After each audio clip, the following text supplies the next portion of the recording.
We're convening for this conversation on October 8th, as everyone knows, 1 year and 1 day after a heinous, gruesome terrorist attack on Israeli civilians in the Western Negev.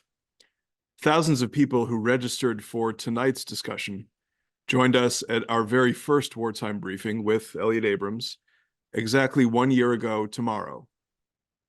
As Lauren said, my name is Jonathan Silver. I'm the Warren R. Stern Senior Fellow at Tikvah and the editor of our magazine, Mosaic.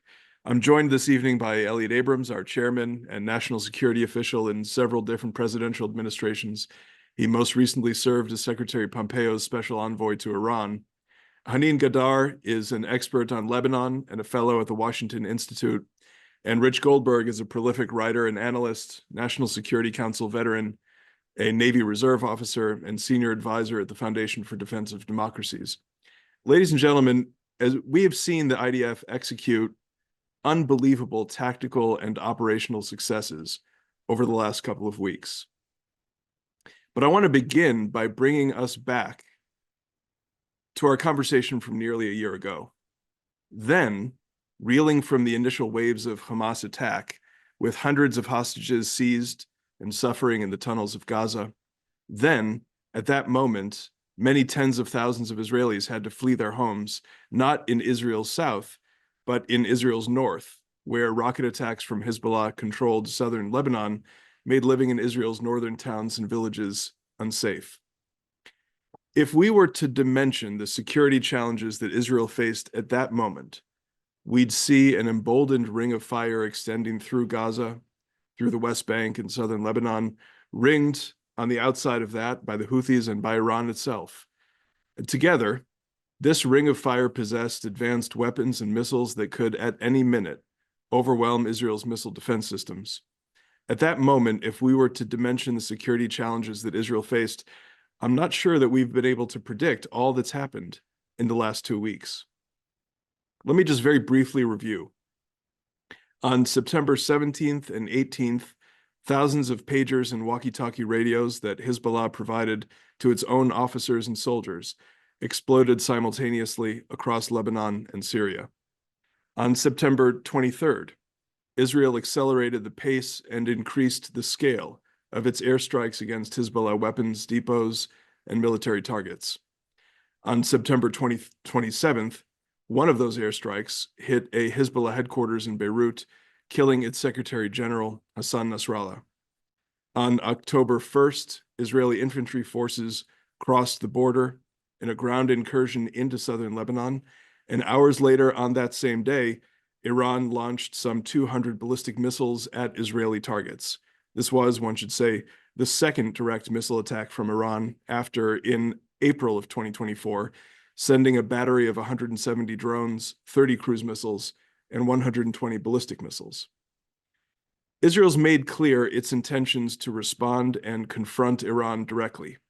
Just yesterday, on the 1-year anniversary of the Hamas attacks, Israel's former chief of military intelligence, Amos Yadlin, reportedly told CNN that the Israeli attack on Iran will be something that has never been seen in the Middle East. Now, by the end of our conversation, I'm going to ask the assembled guests whether they think Israel will attack Iran and what might happen as a consequence. But I want to work our way back to that conversation, and I want to start with some historical context. Hanin, I want to begin with you to just give us an overview of how it is that this terrorist organization, Hezbollah, came to run an entire country. How did it take over Lebanon? Good evening, Jonathan. Good evening, everyone. Thank you for joining us for this very timely conversation. I'm really happy to be here with you to talk about the next steps for Lebanon and Hezbollah and Israeli very successful operations. But let me start at the beginning and just to see why we are here. Why is Hezbollah making these decisions for Lebanon today? What is really Hezbollah for Lebanon and the Lebanese today? And the Iran factor, obviously. So just to summarize this whole, I wrote a whole book about it, which is called Hezbollah Land. You're welcome to check it out. It goes into the details of the history and the relationship between Hezbollah and Lebanon and the Shia community. But just to summarize, let me just start with the basic, which is that Hezbollah is not the same as the other Iranian proxies. which is the Shia militias, the Houthis, even Hamas and others in Syria. Hezbollah is not a proxy. Hezbollah is not even a partner. And this is a big mistake that people in the West make, thinking that Hezbollah takes, like it's being supported by Iran, it might be a partner of Iran, or it's actually a proxy that is Lebanese and works with Iran. It's not. Hezbollah is part of the Quds Force, which is the regional arm of the IRGC, the Iranian Revolutionary Guards Corps. And this group, the Quds Force, which was led, if you remember, by the late Hassan Nasrallah, the commander who was killed in 2020 in Baghdad. This force under Soleimani became, like the controlling force in all of Lebanon, Syria, Iraq, Yemen, and of course, parts of the other region. When Hezbollah started in 1979, I wouldn't say 82. 82 is the official beginning of Hezbollah with their first manifesto. They have another manifesto later, but the first manifesto with their real official beginning was late in 82 with the operation, with the Israeli invasion, etc. But they immediately started in 1978 and even 79 and even before, that is with the beginning of the Islamic Revolution in Iran. They started exactly at the same time. And this is a big indication that their relationship to Iran is organic. It's not just something that happened afterwards. It happened while the Iranian regime was establishing itself in Tehran. And they weren't just, like a group that decided to do resistance, and then Iran found them and said, let's support them. They were actually founded by Iranian officials who were in Lebanon. They started as small cells. They started under different names, and then they became Hezbollah when, they were ready to start, resistance, occupation.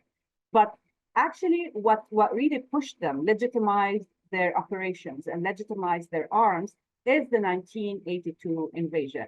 I am from the south. I grew up in south of Lebanon in a 100% Shia town called Ghazi, which is a coastal town next to Saida.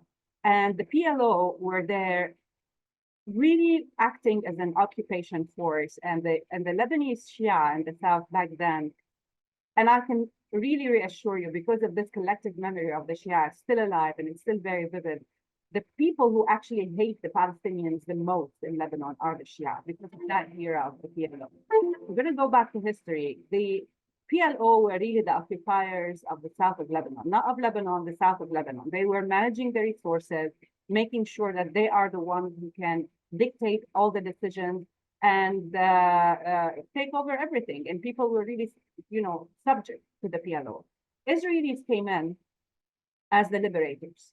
And I was there when people went out to the streets and cheered on the Israelis, threw rice and roast petals, like at the Israelis in a way that, thank you for getting rid of the PLO. However, when the Israeli incursion back then, or operations, turned into an occupation, that's when Hezbollah decided to use its resources to become what we call the resistance.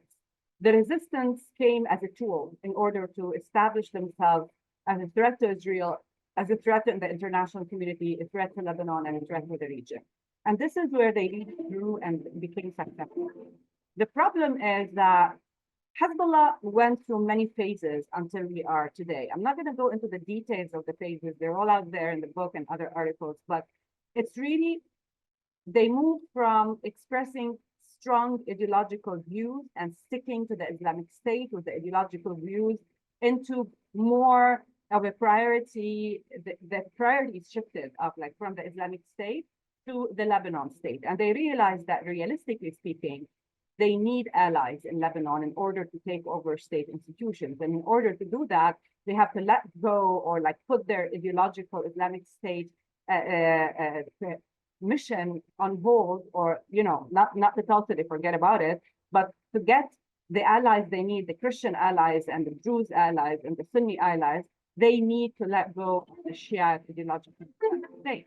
So their next phase, which has actually many phases, was when they started to get into the parliament and eventually into the government, and the state within the state that they created at one point was based on their, the resistance victories, the support of the Shia community for their resistance, the liberation, the Shia identity, the social services. Half of their resources were dedicated to social services. It was extremely important for them that the Shia support them.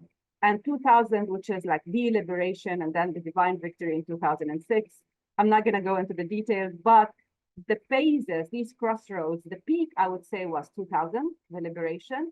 2006 was a good, was barely, like a peak, but they managed to turn it into a victory, although it was not really a victory. There are numbers, there are facts that tell that Lebanon was not victorious in 2006, but they called it divine victory and came with a lot of cash, a lot of money, a lot of compensations, a lot of rebuilding. So people kind of got over that. But for the Shia community, especially for the Shia community, not just for the Lebanese, but mainly for the Shia, the 2006 divine victory, they accepted it because it's the divine victory, because it's the ultimate, that there's nothing after that.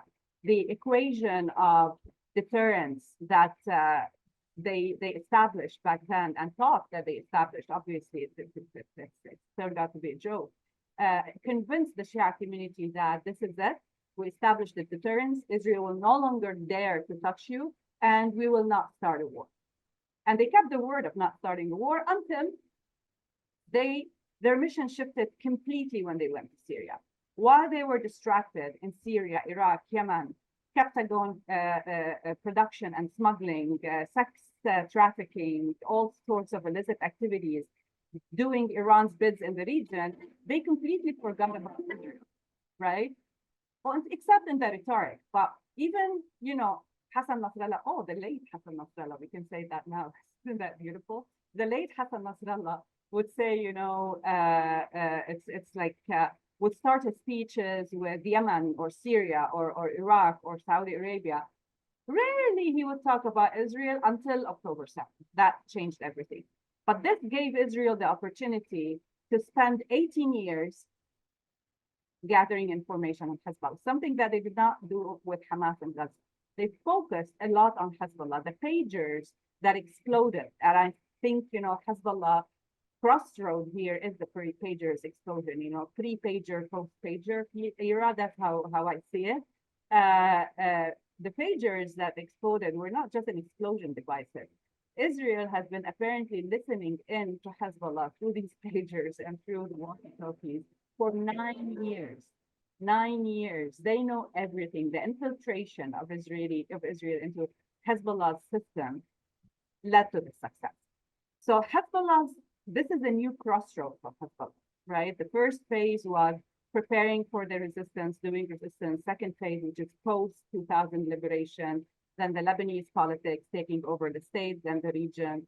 And then, of course, every time they go from one phase to another, they lose some support.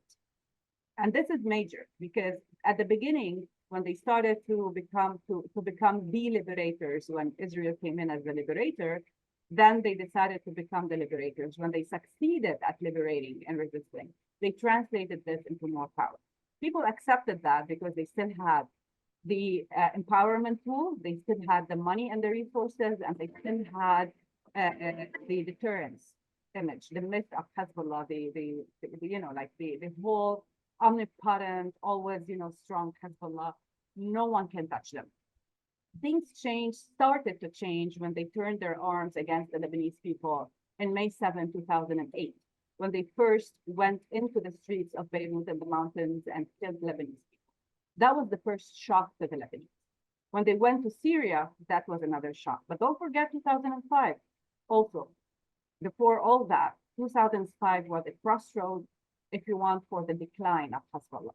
Hezbollah didn't fall apart now.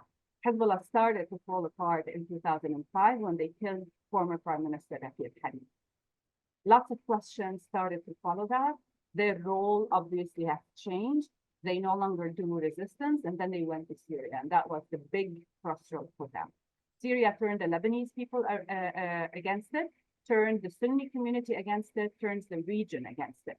But the biggest crossroad for Lebanon internally, which got really actually the majority of the Shia to turn against Hezbollah, but the silent majority, because the fear is real, is the 2019 protest, with a lot of people realized, although we knew that, but they realized that Hezbollah actually is siding with the corrupt political elite and not with the people in the streets demanding reforms and change. And they actually started beating up people, using violence, arresting people, killing people, Uthman and others. And this was the major question. October 8th, they decided to drag Lebanon into the war. They had a year of Israel telling them to decouple the Lebanon front from the Gaza front, the US telling them to decouple the front, the Lebanese people begging them to decouple the front. The Shia community basically are the victim of this decoupling. Lots of them left their homes for a year. They can't come back, exactly as the Israelis in the north, begging them to stop nothing. So they got to a point where now, despite the fact that they are losing, they also have lost a lot of support, even with the Shia community, because this war is pointless. There's like definitely no purpose of liberation, no purpose of resistance. It's not even to help Gaza or Hamas, because even Gaza is destroyed. So there's no reason, there's no purpose for this war. They lost everything. And today, now, not only the myth of Hezbollah that, all this history is about the myth of the indestructible, the myth of the deterrence, the myth of the axis of resistance, which did not come for their aid, the myth of nonstop victories, the myth of they will always be there for the people, that disappeared. For the past 2 weeks, Hezbollah disappeared from the scene. They're not on the ground helping people. They're not sending money. They're not sending aid. They're not communicating with their allies. They're nowhere to be seen. So, except from one statement here and there. So, in reality, what happened is that Hezbollah today, after years and years and years of building, power, control, and not only that, of actually linking Lebanon to the axis of resistance, and telling the Shia community and the Lebanese people that their arms are the ones that's going to protect. Nothing is going to protect Lebanon except Hezbollah's arms. They lost that, and they lost their legitimacy. That's the most important thing that happened. Hanin, I have one follow-up question that I want to pose to you before I bring Elliott and Rich into our conversation. But given the weakened state of Hezbollah right now, how would you assess the chances of the Lebanese people reclaiming their country? Okay, this is a very good question. I actually just finished my draft. It's going to come out tomorrow. So if you want to check the details of a roadmap, it will be out tomorrow. But I have written kind of a roadmap to get there, which has a number of steps. But basically, Hezbollah is nowhere to be found. This is a golden opportunity. It can, if you use it and do things right, you can get somewhere, or at least pave the ground for change. If you don't, the other scenario is worse than we have. So the first thing really is to, whatever you have left of the state today, what is the state today? Who is the state today? It's not the government. It's not, there's no president. Speaker of the House is a joke. So basically, the only thing that is left is security institutions, including the Lebanese army. Despite its flaws, the Lebanese army, at the end of the day, has certain legitimacy.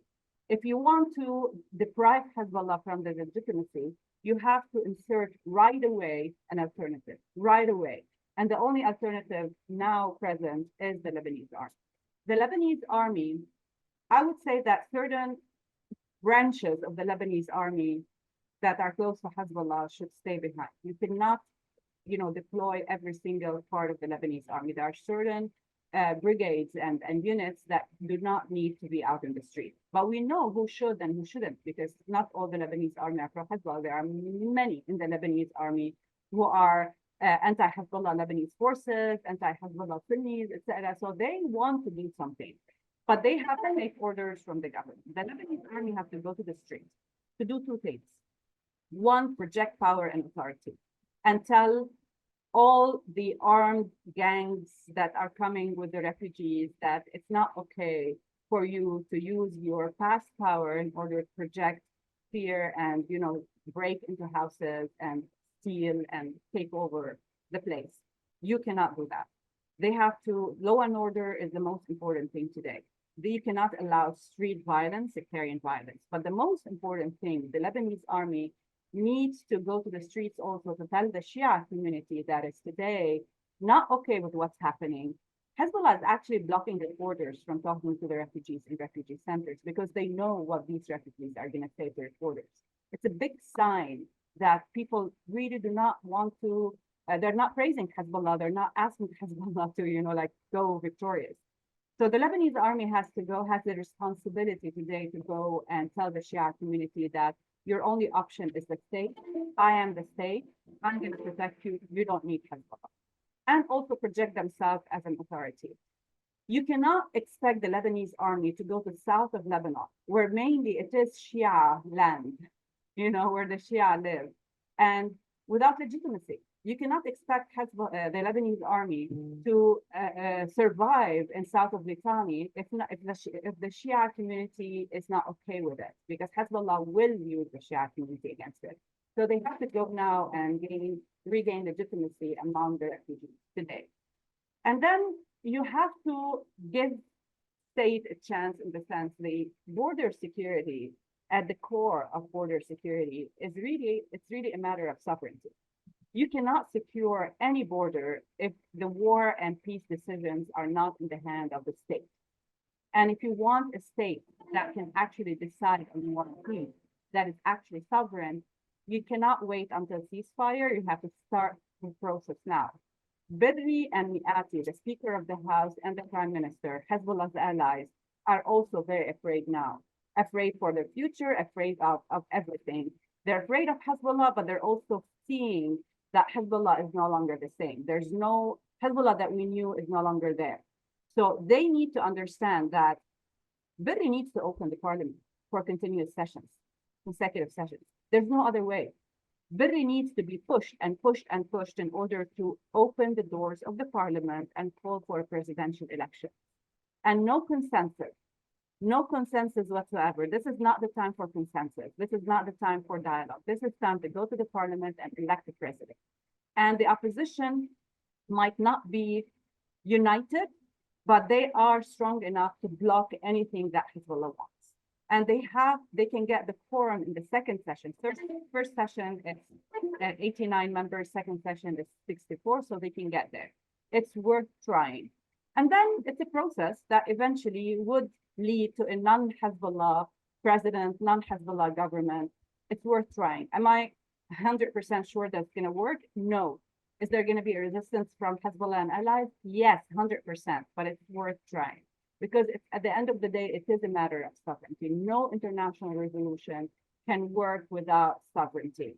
And no international, and 1701 is not enough for border demarcation. If you don't have— Yes, I want to come to this question of 1701. Okay, so Lebanese people are ready, but they cannot do this by themselves. The only success story of Lebanon where we had an actual sovereign government, or whatever you can, closer to the sovereign government, is when the outside and the inside work together. 2005, after the assassination of Kennedy, I think it was the Bush administration back then, people went to the street. The US administration really pressed the Syrians and the people in Lebanon, and it worked only because the outside and the inside work together towards a certain goal. And I think this is another moment where we can, if the inside and outside work together and really are determined to do something, this is the moment for it. Elliott, of course, you were serving in the Bush administration at the conclusion of that war between Israel and Lebanon. I wonder if you can just bring us back to that moment, sort of explain what the theory of UN Resolution 1701 was intended to achieve, why it was never implemented, any other reactions you have to Hanin's thinking about what the next medium term in Lebanon might look like. Well, the Resolution 1701, UN Security Council resolution, was meant to bring an end to the fighting that was taking place then. by having a combination of UN forces, UNIFIL, and Lebanese army forces in the south, and Hezbollah would be only pushed north away from the border. In 2008, as Hanin said, Hezbollah went into the streets. That is, the other forces, essentially Sunni Christian and Druze, challenged Hezbollah.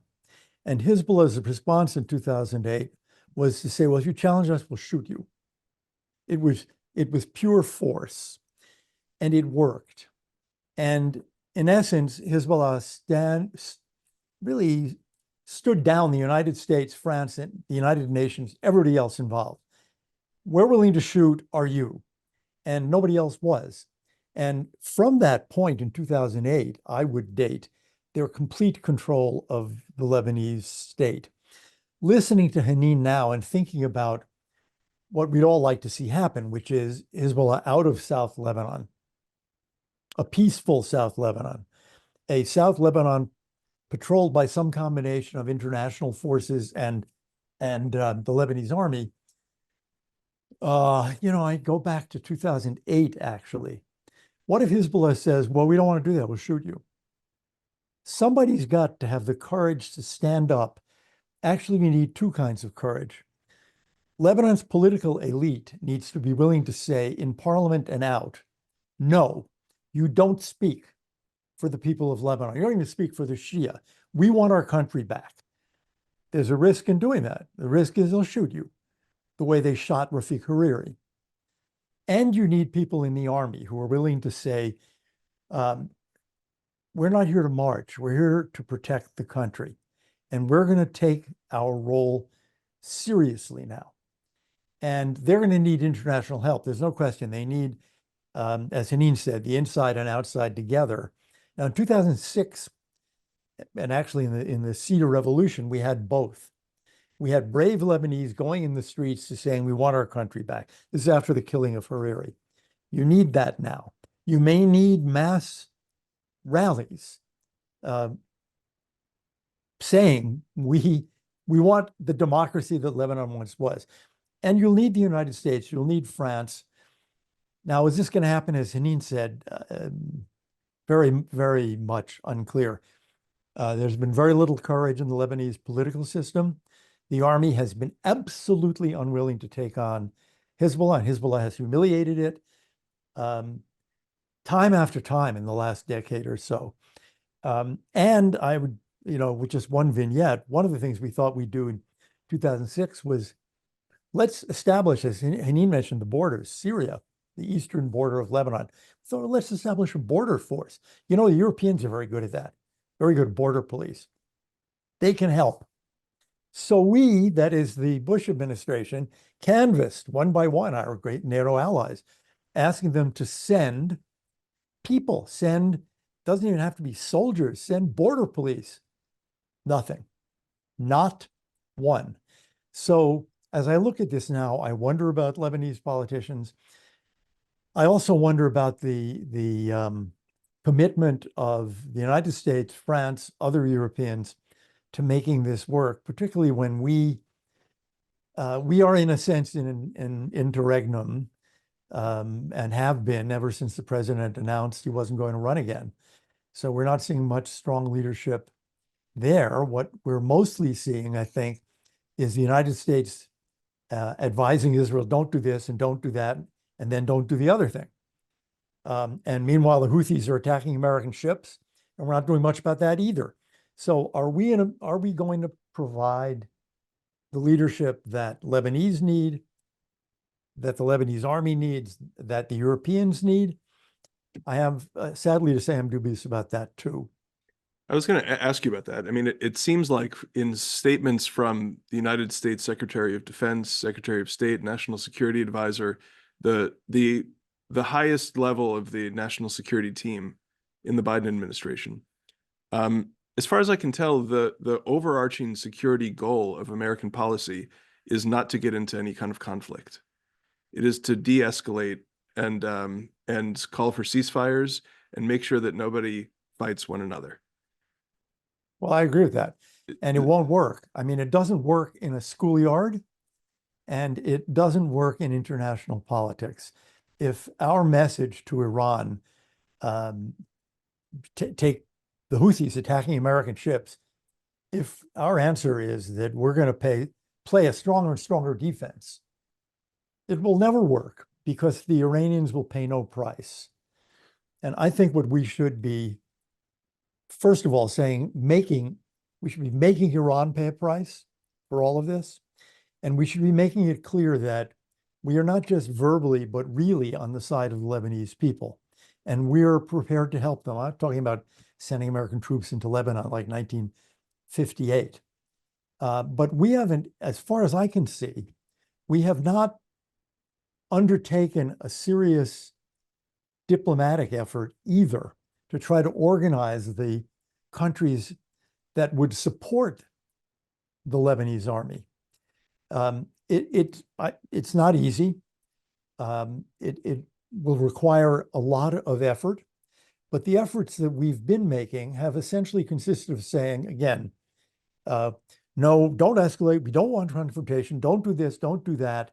That is never going to succeed when you're dealing with an aggressive terrorist state like Iran. Rich, let's come to Iran now. The way that the region looks from Israel's point of view is that Hezbollah's main strategic purpose is to be a deterrent against an Israeli attack on Iran for its second strike capabilities. It seems like, as I think Israeli Defense Minister Yoav Gallant said even today, for all practical purposes, the decision-making structure of Hezbollah has been eliminated, and it can't serve that function anymore. So I suppose my question is, what does the region and what does Israel look like from Iran's point of view now? Well, to build on something that Hanin said earlier, when you think about Nasrallah and the integration of Hezbollah into the IRGC, it actually is bigger than that. Once Soleimani was taken out, you had a situation where Nasrallah replaced him as the senior advisor, the senior strategist for Khamenei. And you have now seen not just his senior strategist taken off the battlefield. He, by the way, had operational control, as I understand from many sources, over the IRGC operations within Lebanon and Syria. So the IRGC is put into chaos, along with the IRGC forces themselves, who are taken out along with him in the bunker and follow-on strikes. And you have a decimation of the actual force, most particularly the strategic capabilities that Iran has invested in Hezbollah over the last 18 years since 2006, shipping in these precision-guided munition tail kits to convert rockets into real precision-guided munitions, potentially short-range ballistic missiles provided by Iran, cruise missile capabilities, the drone capabilities, and obviously just tens of thousands of short-range, medium-range, longer-range rockets. And you're hearing all kinds of estimates. It's hard to pin down what is real. I've heard something as high as 70% of their strategic capabilities being degraded at this point. That would be unbelievable. But to Hanin's point, if they've spent 9 years mapping this all out, wherever storage facility is, where they're launching from, where their capabilities are, and they're taking them out in mass. And obviously you would prioritize the precision-guided munitions first, the longer range stuff first, to try to protect central Israel, and you're taking out the leadership. It's no wonder that you have reports that the IRGC Quds Force commander had to go to Beirut, had to go in and out because they're in total chaos. Somebody has to step in right now. The IRGC has to step in to try to sort out chaos and manage Hezbollah and say, okay, you man that missile over there. Everybody fire at Haifa for the next few days while we figure more out. Meanwhile, Israel continues to take out more and more infrastructure, more and more capabilities, and finds other leaders who are stepping up, et cetera. Now, so if you're Iran, if you're the regime in Iran, Your primary deterrent on Israel's border has been significantly degraded and is continuing to be degraded further on a daily basis. Your tentacle in Gaza has been extremely degraded. The IDF preemptively went into Judea and Samaria and the West Bank areas and took out enormous amount of terror infrastructure that had been building up there. We're seeing some of it still leaking out into Israel with these terrorist attacks, but we understand the IDF preemptively went in and did a major campaign a few weeks ago, where it's like sort of like nobody remembers that whole campaign happened. Another front where Iran has been fighting Israel for a year, and that front has been building for many years before that. The Houthis are still there. They still have their capabilities. They're firing at us every single day. I mean, the Americans have a carrier strike group there. You would think we would do to the Houthis what Israel has just shown us they've done to Hezbollah. Their leadership is mapped out. Their capabilities are mapped out. The Saudis and Emiratis waged war on them for many years with intelligence support from the United States. We have likely intelligence support from Saudi Arabia and UAE that mapped out a lot of things during their campaign, along with whatever Israeli intelligence has picked up. You could be degrading the Houthis. We don't. The militias in Iraq and Syria, two more fronts that continue firing on Israel on a daily basis here. We're seeing the drones being fired, even missiles coming from Iraq. Again, they're firing at U.S. forces. Again, they're firing at U.S. interests, U.S. embassy compounds. We could be doing major damage to those capabilities as well. At that point, the Israelis are cleared hot to Tehran. And Tehran knows it. And they know it. And there is a dynamic that we have to talk about. You mentioned the April attack. Well, the April attack was a big moment because Iran crossed the Rubicon. They launched a direct strategic level attack on the state of Israel and paid no price for it.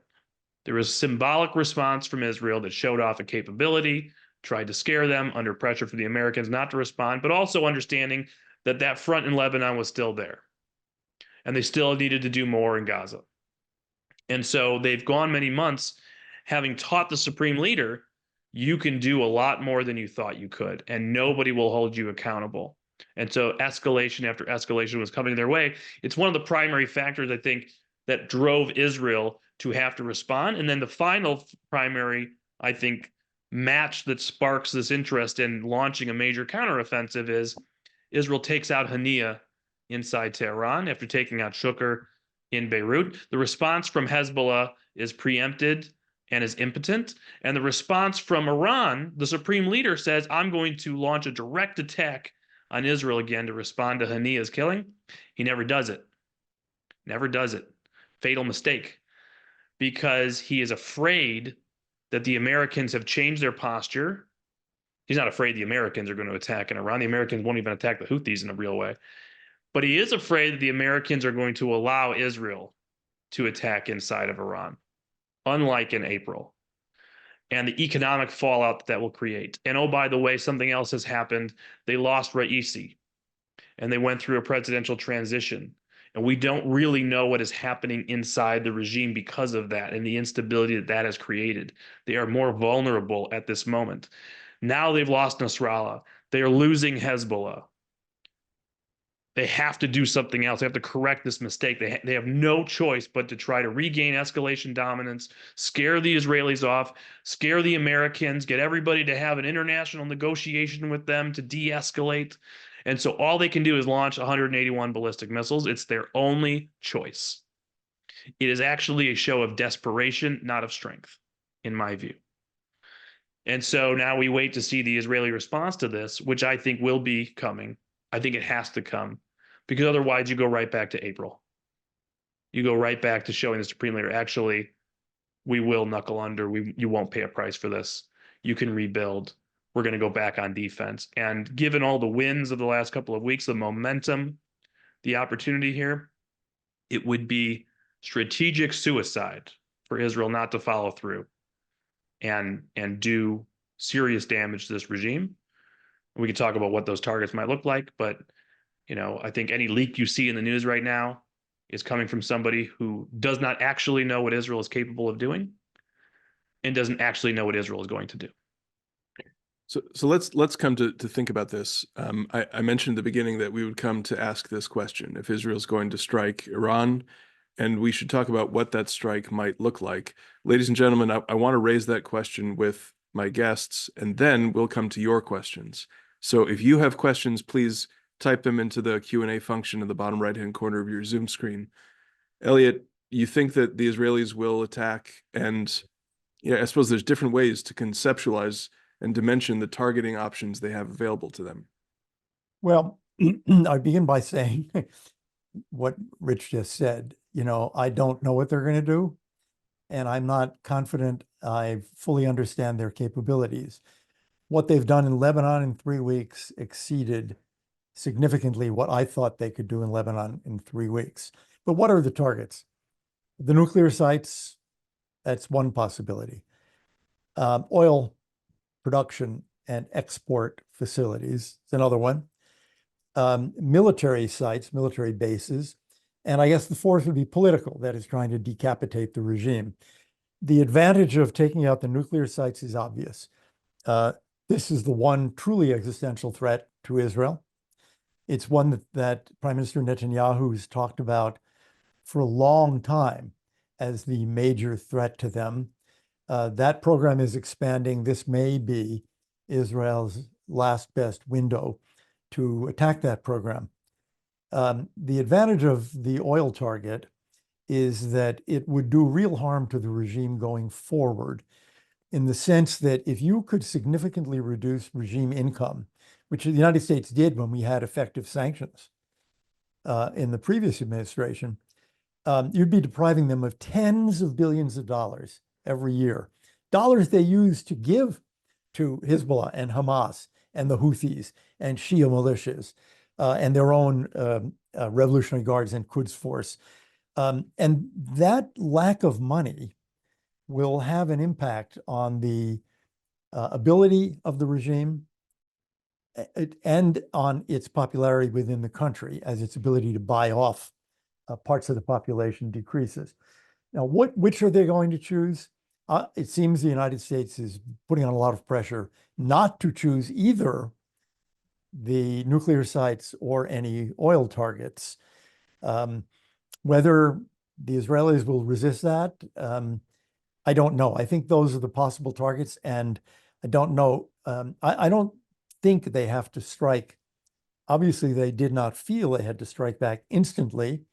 And I don't know if they think they have to, on the Jewish calendar, strike back before Yom Kippur. But I do think they have to strike back within the next, let's say, 2 or 3 weeks. Rich, what do you think? Yeah, I think that's a good overview. I'd put a few more targets on the list there. Domestic refining capacity. Iran, historically, very vulnerable in the gasoline department. If you take out their refineries, that could cause tremendous domestic angst without the impact on the oil market up front, and be a middle ground with the Biden administration if they are being pressured in that department. You have to think about the counterstrikes, what comes after you strike, and therefore preemptively stage what you're going to do to Iran militarily in a very strategic way. And therefore, I don't know that I would start with nuclear sites if you don't have to. You might start with air defense. You might start with however much you think you have mapped out their offensive missile capabilities, their infrastructure, and their command and control to launch those missiles. The president says he wants to see a proportional response, which is, of course, an absurd statement after a strategic level attack of 181 ballistic missiles on a country the size of New Jersey. However, it sounds quite proportional to me to go after the actual threat that attacked you, and that is their missiles. It also starts degrading their ability to counterstrike and to counterstrike again.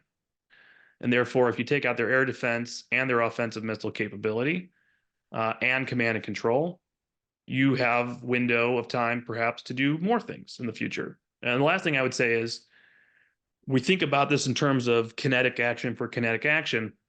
Remember, Israel has intense covert capabilities inside of Iran, human assets. We've seen them launch drones potentially from inside of Iran against IRGC facilities in recent months. We've seen reports, at least, that maybe they have bases on Iran's borders and can launch capabilities that are shorter range from there as well. And so you combine that with cyber capabilities and anything else they have up their sleeves that we haven't even anticipated or can't even explore in our own minds creatively, along with the kinetic capabilities that they have now demonstrated in Yemen twice. Air-to-air refueling capabilities that everybody thought they didn't have, couldn't sustain. They've gone over 1,000 miles to hit Hodeidah twice. So I think there's a lot to unpack there and a lot to think through. You have to also assume that you will detect an attempt to break out. That's a very key factor here as well. If they feel very confident that they know of all the possible sites, they track the right scientists, all these things come together, and they would detect something that is irregular that would therefore say, okay, we don't have time to take this in a 2-week fashion or a 2-month fashion or a 2-year fashion. We got to go straight and endure whatever the counterstrike is. Then you can arrange things in a certain way. Ladies and gentlemen, it's time for us to come to your questions. Hanin, there's a question about Hezbollah missile capability, even still now. Why is Hezbollah, this person asks, why is Hezbollah still able to launch so many rockets at Israel in the last days since the top leadership has been wiped out?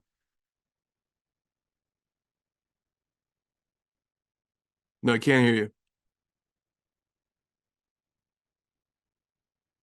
What about now? Now, yes. Thanks. So there are two layers to this, right? This question, like from two perspectives. Why are they still launching rockets? Because they still have some rockets. Israel isn't done with its operation. Israel probably eliminated 50 to 70% of Hezbollah's arsenal, especially the missiles, the rockets, but they still have some, and they are using whatever they can access, not whatever they have, because there are some that they cannot access. And the other layer to this question is that there are some missiles that can actually hurt Israel. We are talking about the precision-guided missiles. We are talking about the long-range missiles that they haven't really used so far. There are certain, they've been using more, like short-range, medium-range missiles, not really the long-range and the precision-guided ballistic missiles. Why they haven't used those? That's another question regarding the missiles. And I think a lot of them have been already eliminated by Israel. But the problem with using these missiles are two. One is that technically to actually launch the precision-guided missiles, which can go and to a certain, like specific target in Israel, some range of precision, and they can hit Tel Aviv, civilian facilities, military facilities. They haven't done that. They cannot launch them the way they can launch the Katyusha rockets, the short and mid range, because these are big missiles. They have to put them on trucks, and they have to move the trucks and calibrate them, calculate them, point them. From the moment they move them to the moment they launch them, if the time range where Israel is monitoring them with nonstop drones over their heads, and they will be eliminated along with the people working them. And the people who can actually launch these missiles are not just anyone. They are trained people, and who knows if they're still alive. The other layer, which is more political layer to the missiles, is that these are not theirs. They are there as an insurance policy for Iran. The precision-guided missiles do not belong to Hezbollah. The precision-guided missiles in Lebanon, it's a program set by the IRGC, by the Iranian Revolutionary Guards. It is their program placed in Lebanon as a protection shield, as an insurance policy to make sure that they are not directly threatened. Today, they are threatened. So there's the question now. Even if they decide to use their insurance policy to protect themselves against an Israeli strike on Iran itself, there's a practical issue, which how are they going to move them? Who is going to move them? And who's going to give the orders? They need a communication system to do that. They don't have it. So it's very complicated. And the rest, what they can do today is, you have the field war, which is happening in the south with the Israeli incursion of the Gulf forces trying to, resist as much as they can, but it's not easy. And the rest is whatever rockets they can access without really having to move them. That's why we don't see serious precision or long range. Elliott, here's two questions that are related to the U.S.-Israel relationship.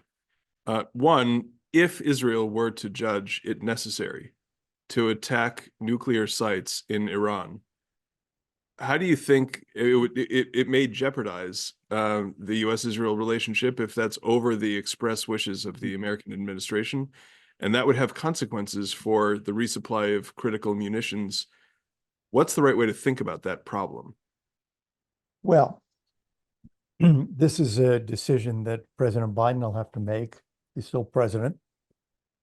He's made his views clear that they shouldn't do that. But on the other hand, he's also made it clear that he will help defend Israel. So, you know, we can go back to the Israeli action in 1967 when President Johnson said, if you go alone, you will be alone. Well, they went, fortunately. The United States did not approve, this was under President Reagan, of attacking the Iraqi nuclear reactor.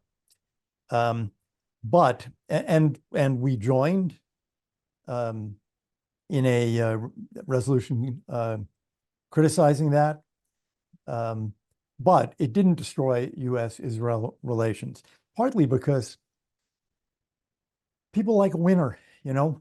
I mean, the U.S.-Israel relationship turned a corner when? In 1967, when it was clear that Israel was a strategic asset, not liability. So I'd like to think that if the Israelis did that, the United States would not, President Biden would not deviate from the view that we would help defend Israel from the Iranian attacks that would surely follow. Second question related to the U.S.-Israel relationship. Elliott, does the timing of the upcoming American election weigh into Israeli decision makers' thinking? Yes and no. We don't change presidents on the first week of November. We changed them on January 20th. We were already in this interregnum where we're in the last months of President Biden. So how does President Biden behave on November 1st and on November 10th? He's still president. And in that sense, it seems to me that the election doesn't matter. The outcome of the election may matter if the Israelis think that they're going to have a very different attitude, face a very different attitude, depending on who's elected president. It is the case that Donald Trump was a lot tougher on Iran than Joe Biden. We assume than the Biden-Harris administration with Vice President Harris's approval. She has not said during her campaign that she argued for a tougher line on Iran and was sorry she lost. And she's been asked about areas where she and President Biden had significant disagreements or any disagreements, and hasn't stated any. So the Israelis may come to the conclusion, rightly or wrongly, that a tougher attitude toward Iran will be easier if Trump wins than if Harris wins. But that's after January 20th. And I don't think they're going to wait that long a period before they make these decisions. Rich, there's a couple of weapons questions from the audience that I want to ask you. The first asks about comparing the April strike from Iran and the recent strike from Iran in the last days. It was widely thought that one of the reasons that Iran would have sent so many varied different kinds of ballistics in that April strike was to probe Israeli missile defenses and see what could be learned from the not only from Israel's missile defense, but of course also from the interoperability of CENTCOM and the other allied nations that rose to its defense. based on what they did last week, do you think that they learned what do you think they learned? It's a very good question. Let's start with the first part of it because it's easier to just do a comparison of the threat. The April attack you had laid out had a combination of ballistic missiles, large number, 120 published number, the 30 or so cruise missiles, and then a great number of drones. The drones and cruise missiles were all dispatched by a mixture of coalition and Israeli Air Force jets running around, the David Sling defense system. The drones were all dispatched, with the Air Force running around, shooting down drones left and right. Arab countries getting into the mix with their own air defenses that could take down things that were coming over their territory. And so I don't think that they felt like that threat got them much and lost them their capabilities. And the fact that the Arab governments were involved in intercepting, I think, was an embarrassment as well. And so what they did get at least one, if I'm recalling correctly, ballistic missile through on that first strike. But there was a lot of notice. There was a lot of preparation. And so this time they tried to overwhelm the Arrow system. Arrow being the primary interceptor that the Israelis have jointly developed with the United States over the last many decades. There's two models that are in the field, Arrow 2 and Arrow 3, depending on the size of the missile that's coming at them from Iran. And they did just all ballistic missiles, no notice launch, did not provide other indications and warnings that you would have expected, air closures and things like that. So in fact, they took some risks in the way that they attacked Israel. And they wanted to see if they could just increase the number all at once, with an hour, no notice, see what happens to the Israelis. And we don't know whether or not there were misses or if there were intentional declines to intercept in certain cases. You're seeing some of the open source reporting about maybe 30, 32 impacts out of the 181. We obviously see shrapnel that has come down as well in certain areas. We saw that previously with the Houthi missile that had come in aimed at Tel Aviv, where parts of it came down. And people thought maybe it got through. It looks like there was a collision, but didn't fully explode. So I think there is a lot of testing of the Arrow systems to see vulnerabilities, but also an intent to try to do harm and damage to strategic capabilities of Israel. Also to, as I said, provide some sort of demonstration of being willing to escalate, get the international community to be all excited and upset, to force Israel to de-escalate further. What do I see as far as Israel's capabilities, et cetera, there? I mean, listen, Arrow, they say is 90% effective. That's supposed to be the interception rate. It has performed better than that until now. If you say out of 181, 32 got through, if they were all misses, it's probably a little worse than the 90%. I imagine a lot of them were the system declining based on wanting to save interceptors. I mean, these cost a lot of money. They have to be manufactured. They need to prioritize civilian infrastructure. If the computer is telling them they're going towards a military base or a field or something like that, and I think it's classified how detailed and precise they can predict where it's going. We know about the Iron Dome system, predictive analysis of where a rocket's going and declining to hit something that's going to a field to save the Tamir interceptor. There's a similar concept with the Arrow system and with our ballistic missile defense in the Navy that is out there in the Red Sea with destroyers also looking to try to intercept if they can. And I think that the launch also was in a way where it was trying to prevent more intercepts by the U.S. Navy, which actually did happen a lot, especially with the cruise missiles back in April. So all in all, it's hard for me to say without knowing exactly from the Israelis, and they're not going to say whether or not there is some vulnerability that has been detected, something's gone wrong. It looks like it's pretty good from a conventional strike perspective. But understand, if those were nuclear tipped missiles and any of them were misses, we're having a very different conversation on this webinar. And that's why in the end, there has to be a response, and it has to be a major response. With that note, this is a moment obviously of tremendous consequence for Israel, for the Jewish people, for the West. Rich Goldberg, Hanin Ghaddar, Elliott Abrams, thank you so much for being our teachers this evening and for helping us understand this moment a little more clearly.